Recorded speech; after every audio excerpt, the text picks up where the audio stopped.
What if I told you the reason they left wasn't because you weren't enough, but because they weren't ready to face the fire you ignite inside them? That love didn't break them, it exposed them. And now they're watching from a distance, and they will come back. But the real question is, will you still be waiting?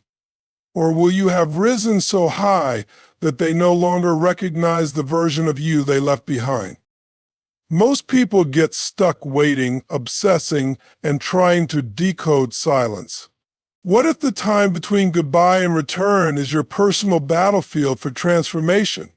Let's break down how to navigate the 7 emotional stages before your avoidant ex circles back, because they will. But you need to decide who you'll be when that moment arrives. So how do you navigate the 7 stages before your avoidant ex returns? You don't wait. You rise, you rebuild, you reclaim. And when they knock, you don't answer with desperation. You answer with discernment, because healing isn't about getting them back. It's about getting yourself back. Avoidance run. That's their instinct. When connection deepens and emotional intimacy knocks on the door, they feel exposed, not loved. Vulnerable, not safe. And instead of leaning in, they lean out. You might have experienced this as ghosting, sudden coldness, or an abrupt withdrawal after moments of closeness. And if you're not careful, your brain can turn that silence into self-blame. It whispers, "What did I do wrong?" Or worse, "Maybe I wasn't enough." But you need to understand something with every fiber of your being. Their leaving doesn't mean you failed. It means they couldn't meet the depth of what you offered. That abandonment pain is real.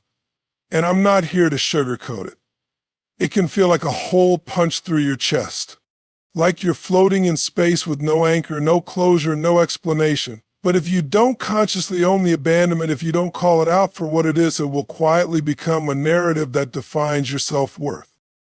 And that's where you lose your power. You see, there's a massive difference between taking responsibility and taking blame. Responsibility says, "This is how I contributed." Blame says, "This is all my fault." And when you're dealing with someone avoidant, most of the emotional detachment wasn't about you. It was about their inner blueprint, likely shaped by past trauma, fear of engulfment, or an unconscious belief that love equals danger. Their nervous system saw your intimacy not as safety, but as a threat. So what do? You stop internalizing their fear response as your inadequacy. You stop trying to decode their silence like it holds the key to your self-worth. And you stop shrinking to fit into the little emotional space they were willing to give. Instead, you say this to yourself: "Yes, they left, but I'm still standing. And I'm not just going to survive this, I'm going to become someone who no longer tolerates emotional starvation in the name of love." Feel the abandonment, cry through it if you must, but then stand up straighter. Because owning the abandonment means acknowledging that someone else's inability to stay doesn't get to rewrite your identity. It happened, it hurt, but it no longer defines you. In the silence that follows an avoidance departure, the mind becomes a dangerous storyteller. It starts weaving fantasies out of fragments. You replay the good moments on a loop. That one night they opened up. That random message that made you feel like maybe, just maybe, you were breaking through their walls.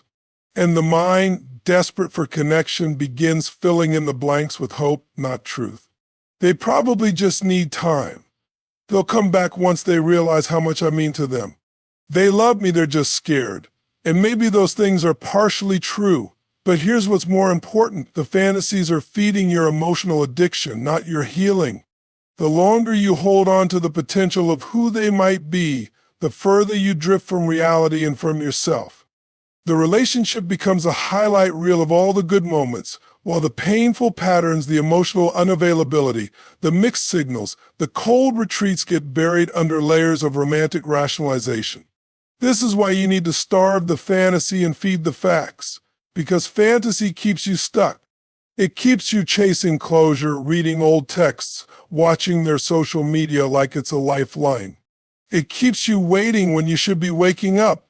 The facts. They didn't stay. They couldn't hold the space your love required. They avoided conversations that mattered. They left you emotionally starving while offering just enough to keep you hopeful. Those are not the signs of someone ready to grow with you. Those are the signs of someone protecting themselves from the very connection you were offering. When you start feeding yourself the truth, things shift. It hurts. Yes, but truth cleanses wounds what fantasy only covers. And when you allow the facts to lead, you stop romanticizing their return and start questioning if you'd even want it not from who they were, but who they consistently showed up as. Here's the truth bomb. You're not healing from who they really were. You're healing from the illusion of what you hope they'd become. And the faster you strip away that illusion, the faster you return to your real self. That's when clarity begins. That's when peace sneaks back in. That's when your power returns quietly at first, then louder and louder, until one day you realize you don't miss them. You miss who you thought they could be. And that's not love. That's attachment in disguise. There's a point in your healing journey where the obsession with being chosen begins to fade and something deeper emerges. You stop asking, why did they leave? And start asking, why was I drawn to someone who couldn't choose me fully in the first place? That's the shift from attraction to alignment. And it's one of the most powerful transformations you will ever experience. Attraction is magnetic. It's chemistry, spark, longing, and intensity. It makes you feel alive, seen high. But here's the catch. Attraction can come from your wounds, not your wisdom. It can be the familiar pull of emotional unavailability that mimics what you once craved but never received, maybe from a parent, a caregiver, or a past partner. That fire between you and your avoidant ex wasn't just chemistry. It was your nervous system recognizing a pattern.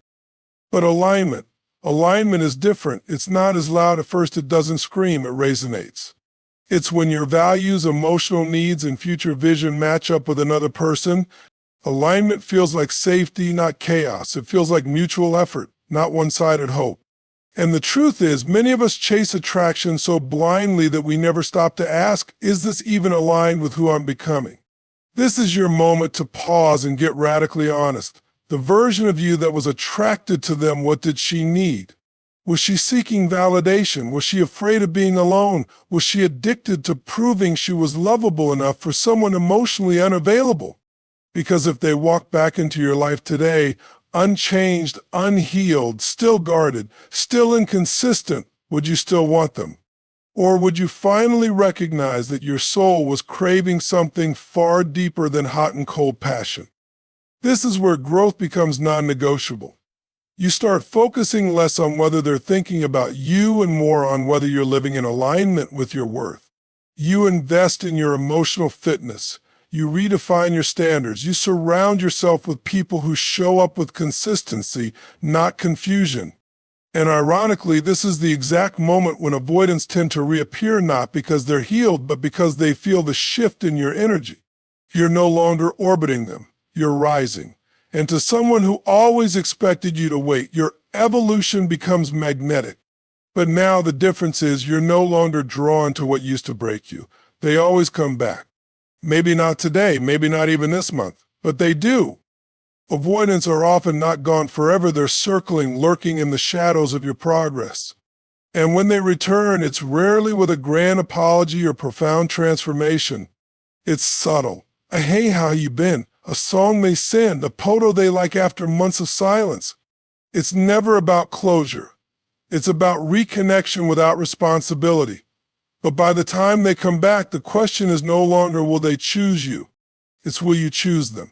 You see, the old you, the one they left, was waiting to be picked. She was clinging to crumbs, decoding mixed signals, hoping that love could be earned through loyalty and patience. She didn't realize that she was trying to prove her worth to someone who couldn't even face their own emotions, let alone hold space for hers. But now, you're not her anymore. You've walked through fire.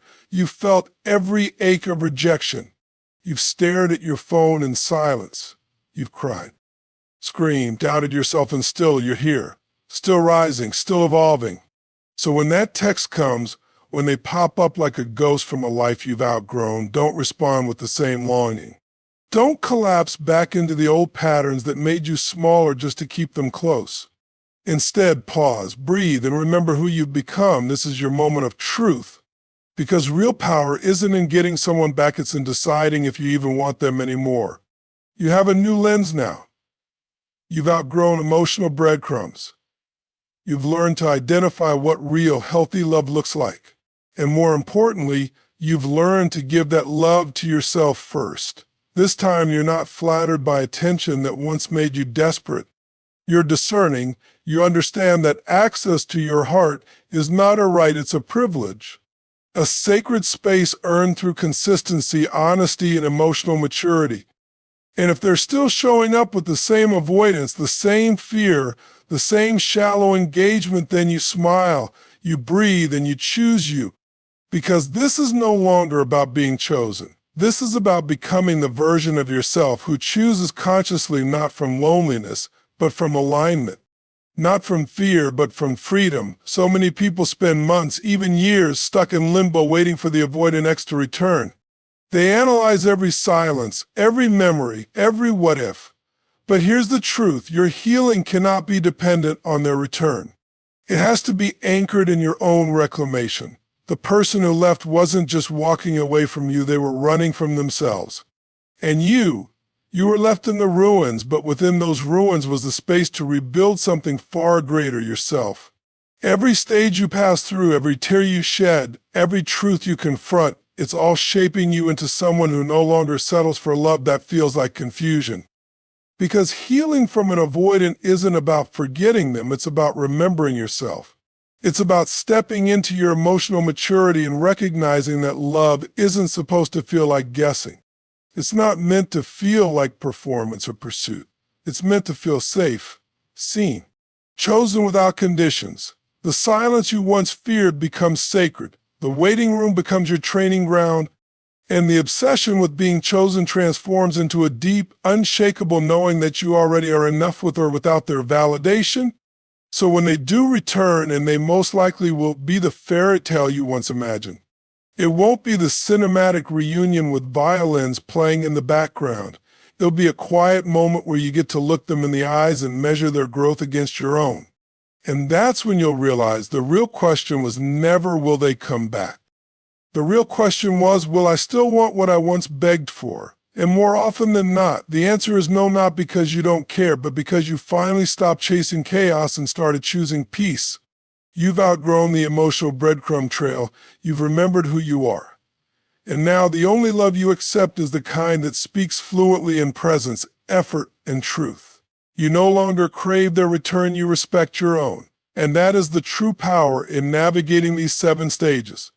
It's not about winning them back. It's about winning yourself back stronger, clearer, and completely unwilling to lose yourself ever again for someone who couldn't see your light the first time. Thank you for walking this journey with me today. If this message spoke to your heart, it's because you're ready to rise. You're not alone, and your healing is valid, powerful, and unfolding exactly as it should. Every step you take toward your growth is a step away from the pain that once held you captive. If this resonated, don't forget to like, share, and subscribe, because somewhere out there, someone else needs to hear this too. Until next time, take care of your heart, stand in your power, and never forget your worth was never up for negotiation. Goodbye for now, and I'll see you in the next upload.